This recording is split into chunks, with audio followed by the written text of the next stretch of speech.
Hello भाई, welcome to my YouTube channel. तो दोस्तों, जैसा कि आप लोगों को पता है कि आप लोगों को हमारे इस यूट्यूब चैनल के माध्यम से बिहार सिविल कोड एग्जामिनेशन 2022 के लिए मॉडल प्रश्न पत्र का जो है प्रैक्टिस आप लोगों को करवाया जा रहा है। और यहाँ पर मैं आप लोगों को बताता चलूँ कि मैंने जो है अपने चैनल पे जीके जीएस है ना और करंट अफेयर्स, ठीक है, यानी कि बिहार करंट अफेयर्स, ठीक है, इनसे रिलेटेड जो है प्लेलिस्ट हमारे चैनल पर उपलब्ध है। हमने बना दिया है प्लेलिस्ट। अगर आप लोग में से कुछ लोग यहाँ पर नए हैं तो चैनल को सब्सक्राइब जरूर कर ले, साथ ही बेल आइकन को जरूर प्रेस कर ले और चैनल के पेज पर जाकर इन प्लेलिस्ट को भी जरूर विजिट कर ले, ठीक है। तो आइए बिना विलंब की आज की वीडियो को मैं शुरू करता हूँ।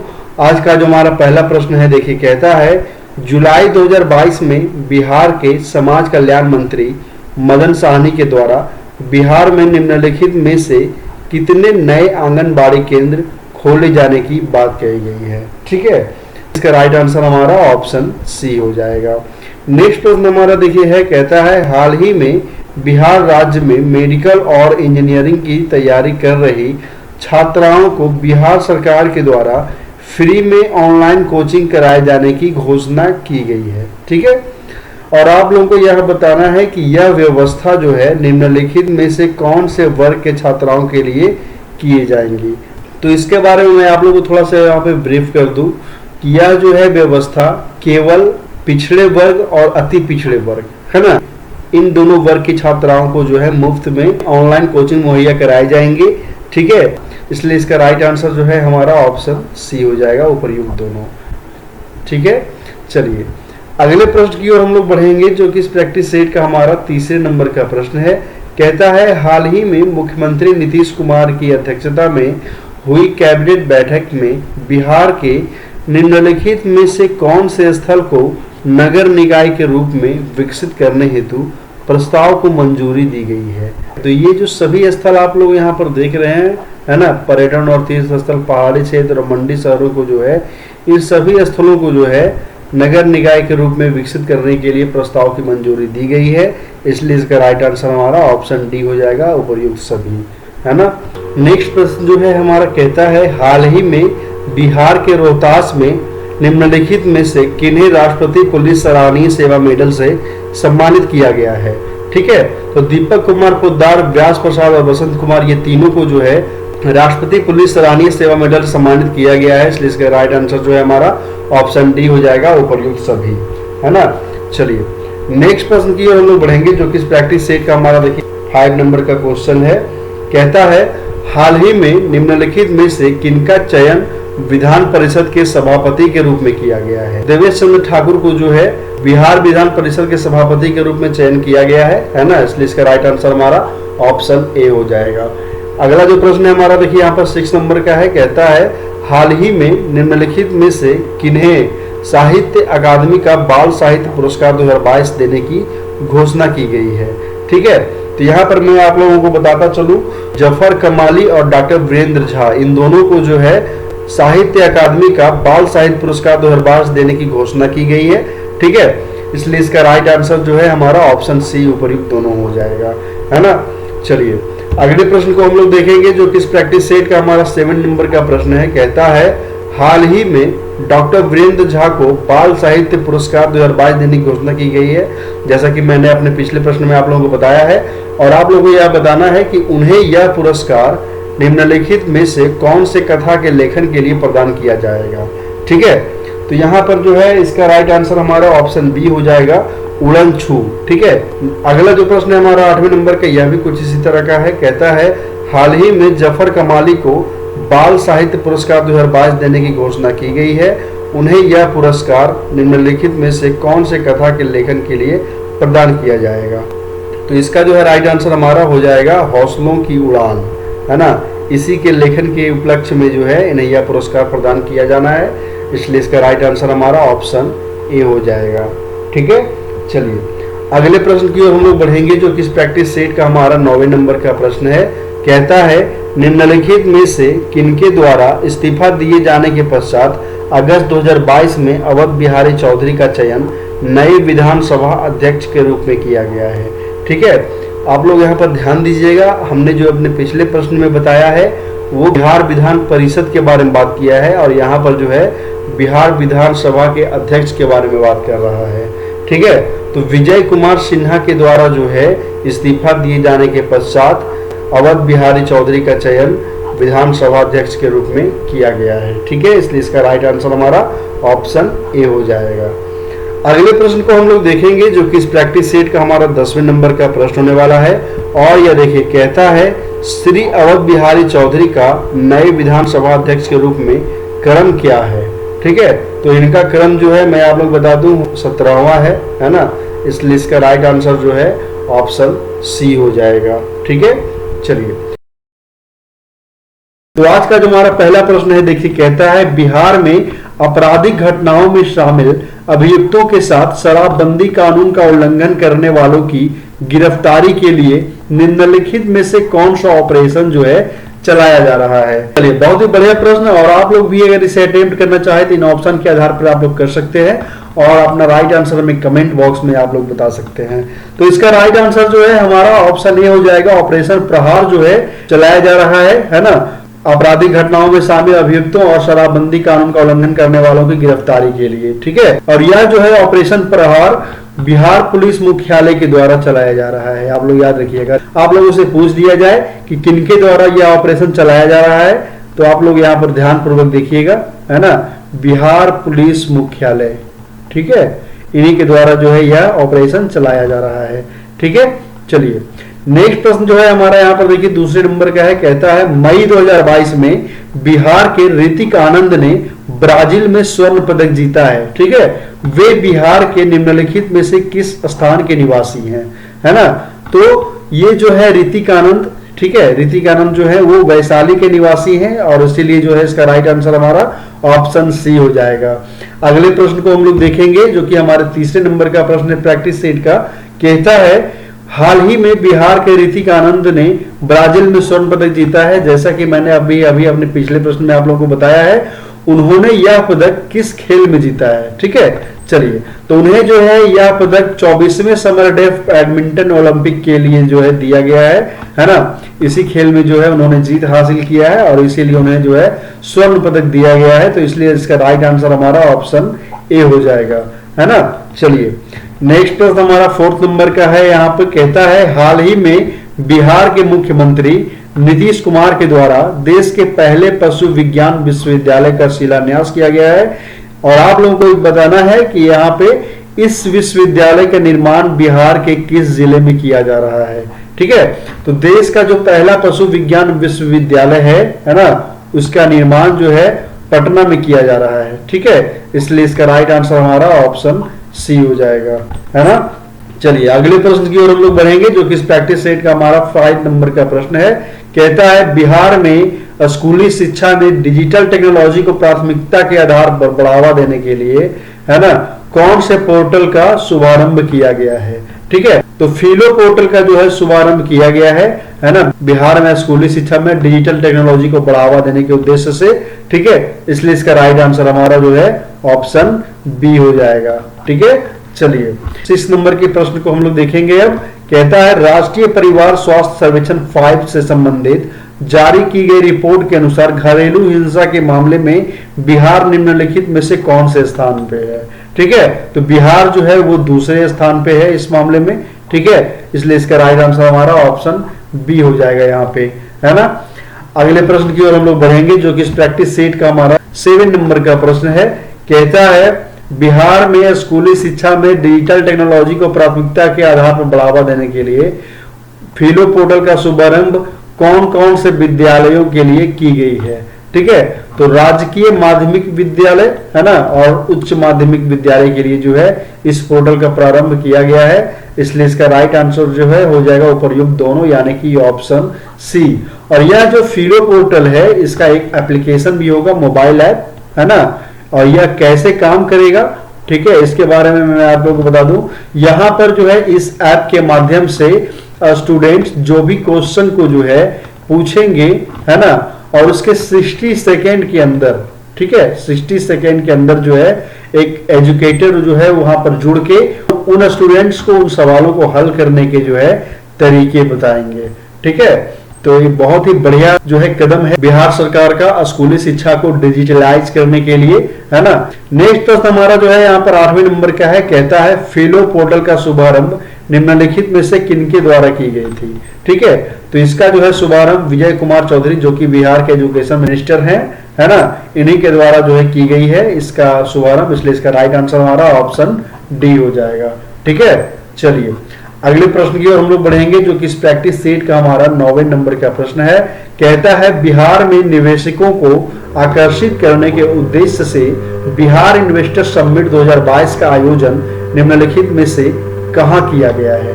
ठीक है, तो इसका जो है बिहार इन्वेस्टर समिट 2022 का आयोजन जो है ना, इसका आयोजन जो है वो दिल्ली में किया गया था, देश की राजधानी दिल्ली में, इसलिए इसका राइट आंसर जो है ऑप्शन सी हो जाएगा हमारा। ठीक है, चलिए नेक्स्ट प्रश्न जो है हमारा यह भी जो है बहुत ही इंटरेस्टिंग सवाल है। कहता है हाल ही में बिहार के गया जिला का नाम को बदलकर निम्नलिखित में से कौन सा नाम रखने संबंधी प्रस्ताव नगर निगम ने सर्वसम्मति से पारित कर राज्य और भारत सरकार को भेजा है। ठीक है, तो गया का जो है नाम बदलकर, है ना, गया जी करने के लिए जो है प्रस्ताव भेजा गया है राज्य सरकार और भारत सरकार इन दोनों को। ठीक है, इसलिए इसका राइट आंसर हमारा ऑप्शन ए हो जाएगा, है ना। चलिए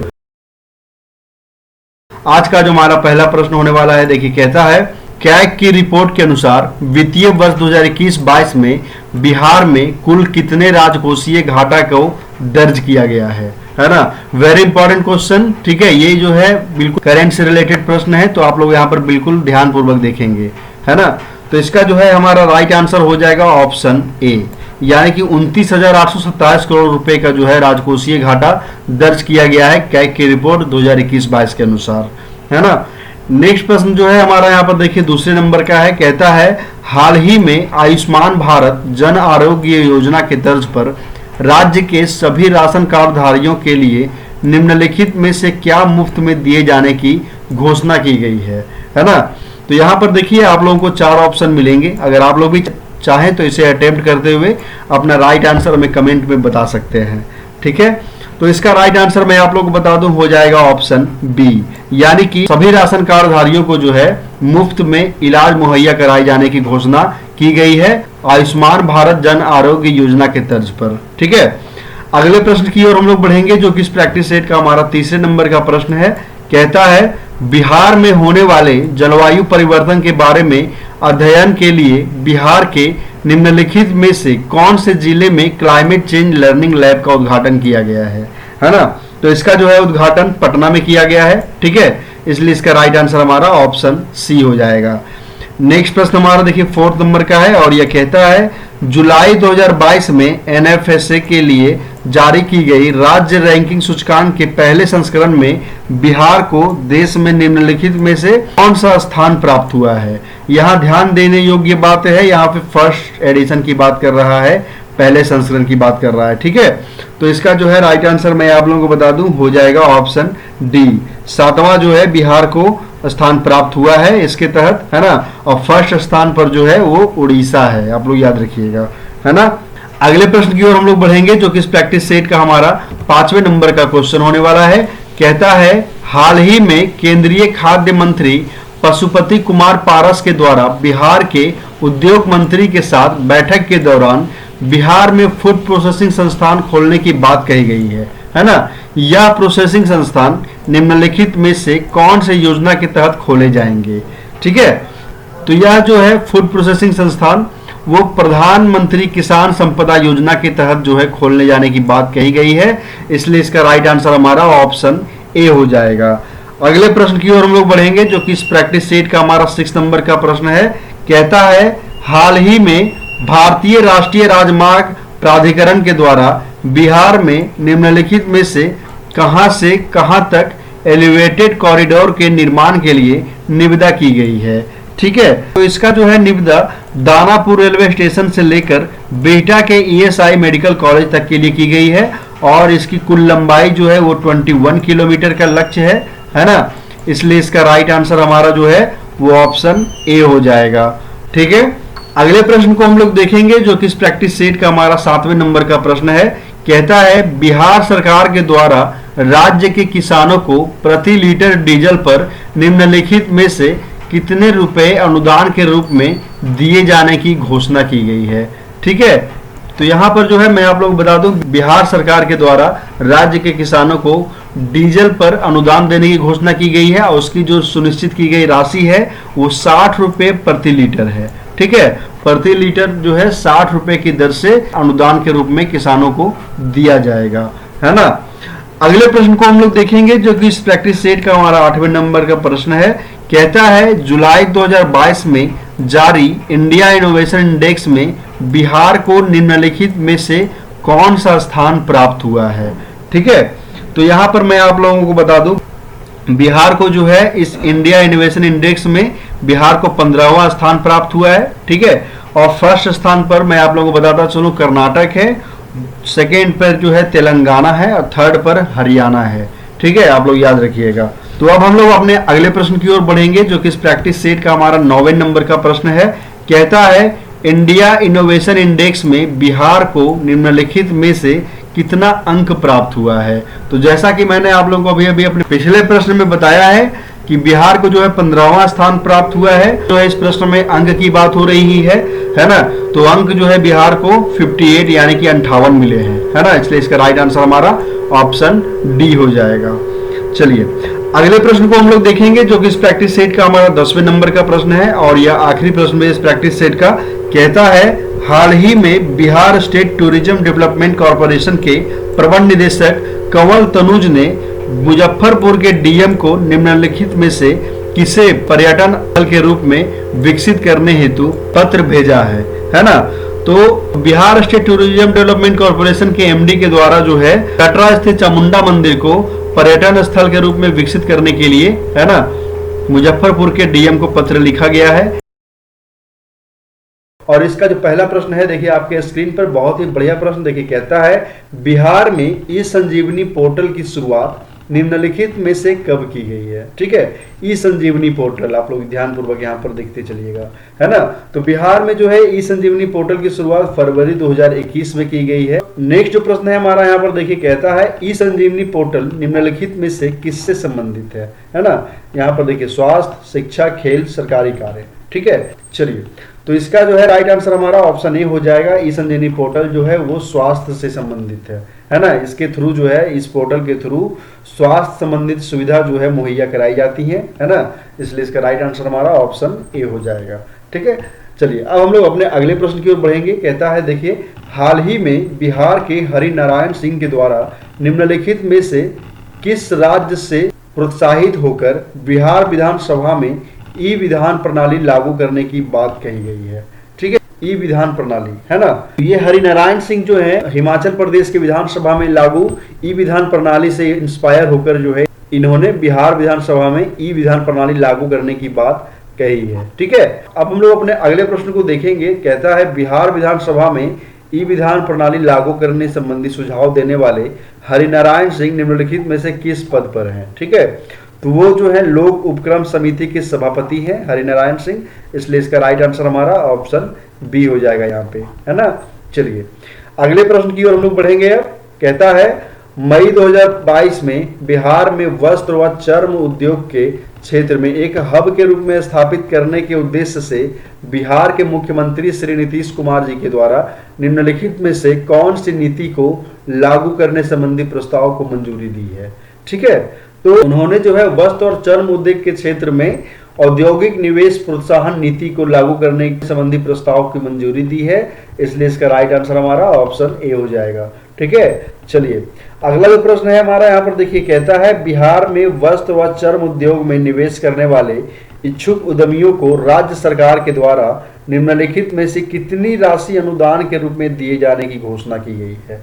ठीक है, तो इसके तहत जो है 10 करोड़ रुपए तक जो है अनुदान के रूप में दिए जाने की घोषणा की गई है बिहार में चर्म व वस्त्र उद्योग में निवेश करने वाले उद्यमियों को। ठीक है, इसलिए इसका राइट आंसर हमारा ऑप्शन डी हो जाएगा, है ना। चलिए अगले प्रश्न को हम लोग देखेंगे। अब कहता है हाल ही में बिहार के बिजली कंपनी के द्वारा बिहार के निम्नलिखित में से कौन से स्थल पर फ्लोटिंग सोलर पावर प्लांट लगाए जाने की योजना बनाई गई है। ठीक है, तो बिहार के बिजली कंपनी के द्वारा जो है हाल ही में फुलवरिया और दुर्गावती, ठीक है, इन दोनों स्थानों पर जो है फ्लोटिंग सोलर पावर प्लांट लगाए जाने की योजना बनाई गई है।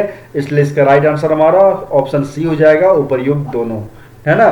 चलिए नेक्स्ट प्रश्न जो है इसी से जुड़ा हुआ है, फ्लोटिंग सोलर प्लांट से रिलेटेड है। ठीक है, और यह देखिए बहुत ही बढ़िया प्रश्न है। कहता है हाल ही में बिहार के निम्नलिखित में से कौन से जिले में राज्य का पहला फ्लोटिंग सोलर पावर प्लांट का उद्घाटन किया गया है। ठीक है, तो दरभंगा में जो है बिहार राज्य का पहला फ्लोटिंग सोलर पावर प्लांट का उद्घाटन किया गया है।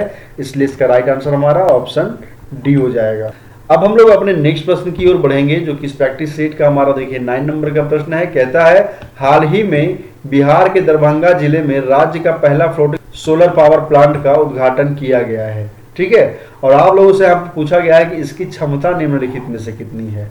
तो दरभंगा में जो फ्लोटिंग सोलर पावर प्लांट का उद्घाटन किया गया है उसकी क्षमता जो है 2 मेगावाट है। ठीक है, इसलिए इसका राइट आंसर हमारा ऑप्शन बी हो जाएगा, है ना। अगले प्रश्न को हम लोग देखेंगे, जो कि इस प्रैक्टिस सेट का हमारा 10 नंबर का प्रश्न है। कहता है हाल ही में बिहार सरकार के द्वारा निम्नलिखित में से कौन से जिले में देश के सबसे बड़े सोने के भंडार की खोज की अनुमति दिया गया है।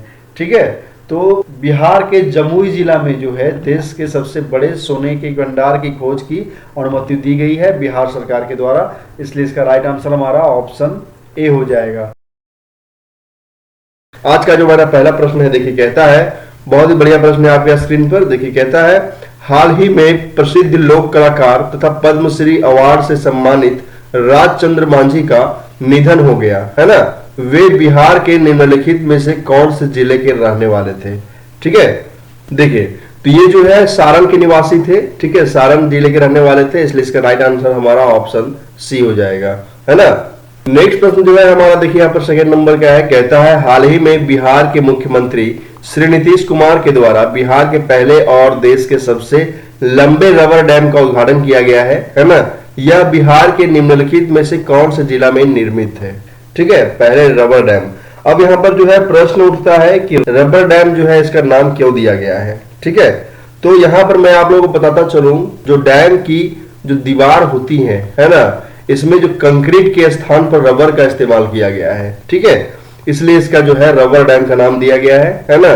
और यह डैम जो है वो गया में निर्मित है। ठीक है, गया में। चलिए नेक्स्ट प्रश्न, जो कि हमारे इस प्रैक्टिस सेट का 3rd नंबर का क्वेश्चन है। कहता है हाल ही में बिहार के गया जिला में मुख्यमंत्री श्री नीतीश कुमार के द्वारा बिहार के पहले और देश के सबसे लंबे रबर डैम का उद्घाटन किया गया है ना। जैसा कि मैंने आप लोगों को अभी पिछले प्रश्न में बताया है, यह डैम निम्नलिखित में से कौन सी नदी पर निर्मित है। ठीक है, तो यह डैम जो है वो फल्गु नदी पर निर्मित है। इसलिए इसका राइट आंसर हमारा ऑप्शन ए हो जाएगा, है ना। अगला जो प्रश्न है हमारा यहाँ पर देखिए 4th नंबर का है। कहता है बिहार में अशोक शिलालेख व 2 अन्य स्थल भारतीय पुरातत्व सर्वेक्षण के अधिसूचना के लिए विचाराधीन है। ठीक है, उक्त अशोक शिलालेख बिहार के निम्नलिखित में से कौन से जिला में अवस्थित है। ठीक है, तो देखिए यहाँ पर 4 ऑप्शन आप लोगों के लिए दिए गए हैं। अगर यहाँ पर आप लोग भी चाहें तो वीडियो को पॉज करके आप लोग क्वेश्चन को अटेम्प्ट कर सकते हैं और अपना राइट आंसर हमें कमेंट में बता सकते हैं, है ना। फिलहाल जो है मैं यहाँ पर आप लोगों को बता दूं कि अशोक का जो शिलालेख की यहाँ पर बात हो रही है वो रोहतास जिला में अवस्थित है। ठीक है, चलिए अगले प्रश्न की ओर हम लोग प्रस्थान करेंगे। अब देखिए कहता है हाल ही में बिहार सरकार के द्वारा गया व बोध गया में देशी विदेशी पर्यटकों की संख्या में इजाफा करने के दृष्टिकोण से गया एयरपोर्ट पर विमानों को ईंधन लेने में बड़ी सहूलियत देते हुए अपने हिस्से के वैट चार्ज को 29% यानी कि 29% से घटाकर कितना कर दिया गया है। ठीक है, तो 29% से घटाकर जो है वैट चार्ज को 4% कर दिया गया है। इसलिए इसका राइट आंसर हमारा ऑप्शन ए हो जाएगा, है ना। चलिए बहुत ही बढ़िया प्रश्न है। देखिए नीचे कहता है माह सितंबर 2022 में मीडिया से मिली जानकारी के अनुसार बिहार में सड़क दुर्घटना को कम करने के उद्देश्य से राष्ट्रीय राजमार्ग पर निम्नलिखित में से क्या लगाए जाने की योजना है। ठीक है, तो बिहार में जो है सड़क दुर्घटना को कम करने के लिए, है ना, राष्ट्रीय राजमार्ग पर ऑटोमेटिक रडार गन लगाए जाने की जो योजना बताई जा रही है। ठीक है, और यह जो है प्रति 10 किलोमीटर, है ना, प्रति 10 किलोमीटर पर यह ऑटोमेटिक रडार गन लगाए जाने की योजना है। ठीक है, और इसमें विशेष तौर पर वैसे जगहों को ध्यान में रखा जाएगा जहां पर सड़क दुर्घटना अत्यधिक होती है। ठीक है, चलिए अगला जो प्रश्न है हमारा यहाँ पर देखिए 7 नंबर का है। कहता है कोविड वैक्सीनेशन की द्वितीय डोज में बिहार के निम्नलिखित में से कौन सा जिला को प्रथम पायदान प्राप्त हुआ है ना। तो यहाँ पर मैं आप लोगों को बता दूं कि बिहार का जो पूर्वी चंपारण जिला है इसे ही प्रथम पायदान प्राप्त हुआ है कोविड वैक्सीनेशन की सेकेंड डोज में। ठीक है, चलिए और सेकेंड नंबर पर जो है, फर्स्ट नंबर पर तो पूर्वी चंपारण है जैसा कि मैंने आप लोगों को बताया, सेकेंड नंबर पर जो है दरभंगा है। ठीक है, थर्ड नंबर की अगर बात करें तो कैमूर है ना, कैमूर, और फोर्थ नंबर में जो है वो गया है। ठीक है, चलिए अगला जो प्रश्न हमारा यहाँ पर देखिए 8 नंबर का है। कहता है कोविड वैक्सीनेशन की प्रथम डोज, यहाँ पर हमने सेकेंड डोज की बात किया है और यहाँ पर प्रथम डोज से पूछ रहा है कि प्रथम पायदान किसको प्राप्त हुआ है ना। तो सिवान को जो है प्रथम डोज में फर्स्ट प्लेस मिला है। ठीक है, इसलिए इसका राइट आंसर हमारा ऑप्शन ए हो जाएगा। चलिए अगले प्रश्न की ओर हम लोग बढ़ेंगे। बहुत ही बढ़िया प्रश्न देखिए आपके स्क्रीन पर। कहता है हाल ही में अंतरराष्ट्रीय संगठन नाइट फ्रैंक इंडिया द्वारा जारी इंडिया वेयर हाउसिंग रिपोर्ट 2022 में गोदाम की उपलब्धता वाले शहरों में पटना को निम्नलिखित में से कौन सा स्थान मिला है। ठीक है, तो पटना को जो है दूसरा स्थान मिला है। ठीक है, इसमें इंडिया वेयर हाउसिंग रिपोर्ट 2022 में। ठीक है, चलिए इसलिए इसका राइट आंसर हमारा ऑप्शन बी हो जाएगा। नेक्स्ट प्रश्न जो है हमारा देखिए इस प्रैक्टिस सेट का 10 नंबर का है और ये आखिरी प्रश्न इस प्रैक्टिस सेट का। कहता है हाल ही में मुख्यमंत्री श्री नीतीश कुमार के द्वारा बिहार इन्वेस्टर्स मीट 2022 का उद्घाटन निम्नलिखित में से कहां किया गया है। तो बिहार इन्वेस्टर मीट 2022 का जो है उद्घाटन मुख्यमंत्री सचिवालय में किया गया था। ठीक है, श्री नीतीश कुमार जी के द्वारा, इसलिए इसका राइट आंसर हमारा ऑप्शन सी हो जाएगा। तो आज की वीडियो बस इतना ही। आशा करता हूँ वीडियो आप लोगों को पसंद आई होगी। अगर आप लोगों को वीडियो अच्छी लगी हो तो वीडियो को लाइक जरूर करें। चैनल पर अगर आप लोग नए हैं तो चैनल को सब्सक्राइब जरूर कर लें, साथ ही बेल आइकन को जरूर प्रेस कर लें के माध्यम से अपलोड किए जाने वाले सभी वीडियो का नोटिफिकेशन सबसे पहले आपको मिल सके और कोई भी इंपॉर्टेंट टॉपिक से रिलेटेड वीडियो आप लोगों से मिस ना हो। और वीडियो को ज्यादा लोगों तक शेयर करें, अपने फ्रेंड्स ग्रुप व्हाट्सएप ग्रुप में शेयर करें ताकि जानकारी जो है और भी लोगों तक पहुंचाई जा सके। तो मिलते हैं अपने नेक्स्ट वीडियो में किसी नए टॉपिक के साथ। तब तक के लिए बाय बाय, टेक केयर।